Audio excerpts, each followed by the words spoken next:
Greetings. We are Sirius. We continue the story of our civilization. And so, how many souls from Sirius are embodied on Earth now? I'll tell you, quite a few. The Sirians actively colonized the solar system when it was still in the fifth dimension. Representatives of Sirius are among the most widespread civilizations on Earth, who arrived from nearby stars. What tasks are entrusted to such souls? Yes, the same as for any soul in the universe: evolution. Among the many ordinary people of the earth, sleeping and waking up, there are many former Sirians. And what, you say, that these people carry some kind of exceptional mission and special tasks? I understand, dear ones, that you want to be chosen and special. But the reality is often such that there is no chosenness, but there are only diligent souls and there are lazy ones. Everything is measured by work and readiness to change oneself,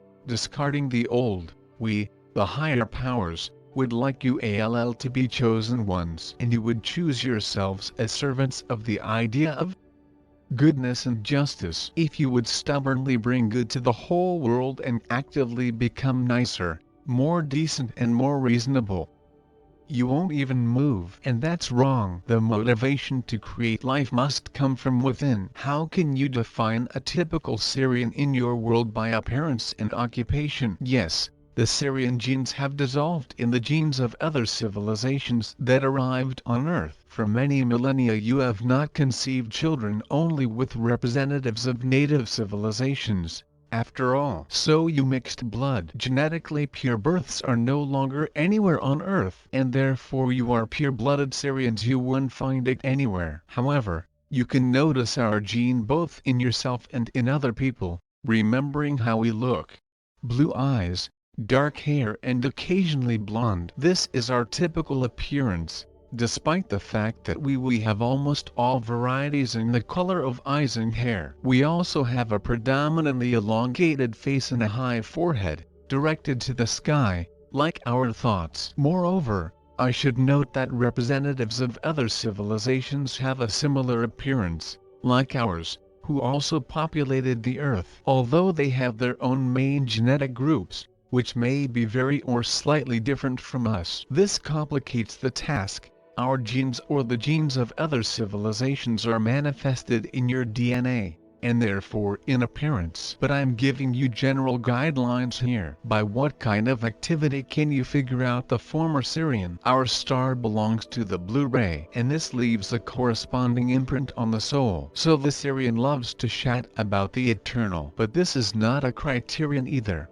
By such criteria as appearance and occupation, it is hardly possible to accurately determine in which civilization the soul lived. However, there is a certain clue in this. Tell me, everyone on Earth is the same. The Earth is a blue beam, the Sun is a yellow beam H. So what should Earthlings be then? A bluish-yellow ray. Likewise, the Sirians are all completely different souls. Civilizations are not made up of identical souls. And how then to judge a person, whether he is from Sirius or not, if in Sirius there is the same variety of characters as on Earth? The representatives of the blue ray themselves are not the majority among us. It's just that each soul is a rainbow, not just one color. And in this rainbow, our representatives of different rays have a considerable amount of blue. It's worth recognizing. Just don't blindly apply these indicators. It's better to ask from your higher self, where you are from, how to measure yourself with common patterns that you may not fall under. When you ascend into the fourth dimension, you will, of course, be as high as the Sirians of the fourth dimension. This natural process. Uniform laws work in the universe. But will you consider yourself tall? Hardly. After all, everything is known in comparison. If the people around you are about the same height as you, then you will not consider yourself giants, even if you all have a height of 1 kilometer. But if you compare yourself with other inhabitants of the universe from different dimensions, you can feel how big you have become. However, 3 meters in height, this is small compared to the size of your planet. which will be in the fourth dimension more voluminous for the same reason that you will be taller. Want to feel truly gigantic? Realize oneness with all that exists. Become the universe. Enlarge your subtle bodies and thinking to the size of the whole universe. Realize the absolute in yourself. Remove personality and bragging by simply dissolving in the ocean of infinity, becoming this ocean, and then you will feel the grandeur of yourself, which includes all the other selves universe. And in such a state of consciousness, you will not perceive your small personality, separated from the common pie of existence. This personality is just a piece of the whole that you have become. Therefore, pride will not grow in you. After all, pride is the exaltation of the small. And if you are simply everything, then you do not increase your small self, but attach it to all the other selves in order to be a single huge universal organism of light. Be one. Indeed so. How we help you? We help you spiritually and vibrationally. We, along with the gods of light, introduce you to the spiritual world. Through the genetics transmitted to you from us, we are trying to influence you and your thinking, the process of transmutation of your bodies into new forms that will help make you more conscious and happier.